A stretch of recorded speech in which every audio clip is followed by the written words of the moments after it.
निवडणूक काळात सरकारने सुरू केलेल्या योजनांचा राज्य सरकारच्या तिजोरीवर मोठा परिणाम झालाय। याचा परिणाम केवळ सरकारवरच नाही तर स्थानिक संस्थांना मिळणाऱ्या निधीवरही होताना दिसतोय। नागपूर महानगरपालिकेला 24-25 या आर्थिक वर्षात सरकारकडून केवळ 350 कोटी रुपये मिळाले। विशेष म्हणजे 2023-24 या आर्थिक वर्षात महापालिकेला 1400 कोटी रुपये मिळाले होते। मुख्यमंत्र्यांच्या शहरातील नागपूर महानगरपालिकेलाही निवडणूक वर्षात सरकारकडून मिळणाऱ्या विकास निधीत मोठी कपात झाली आहे। ही कपात 75% पर्यंत पोहोचली आहे। विशेष म्हणजे फडणवीस उपमुख्यमंत्री असताना त्यानंतर 2023-24 या आर्थिक वर्षात नागपूर महानगरपालिकेला 1400 कोटी रुपये मिळाले होते। मात्र मागील वर्षीही निवडणुकीचे वर्ष होते, तरीही देखील निधीत कपात करण्यात आली होती।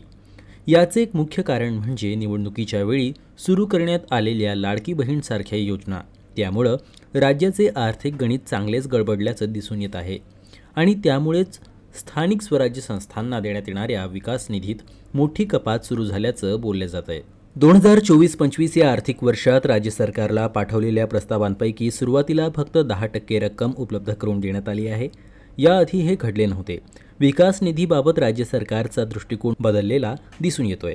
अशा परिस्थितीत महानगरपालिकेला विकास योजनांसाठी आपल्या उत्पन्नाचा स्रोतांचे अधिक चांगले नियोजन करावे लागण्याची गरज निर्माण झाली आहे।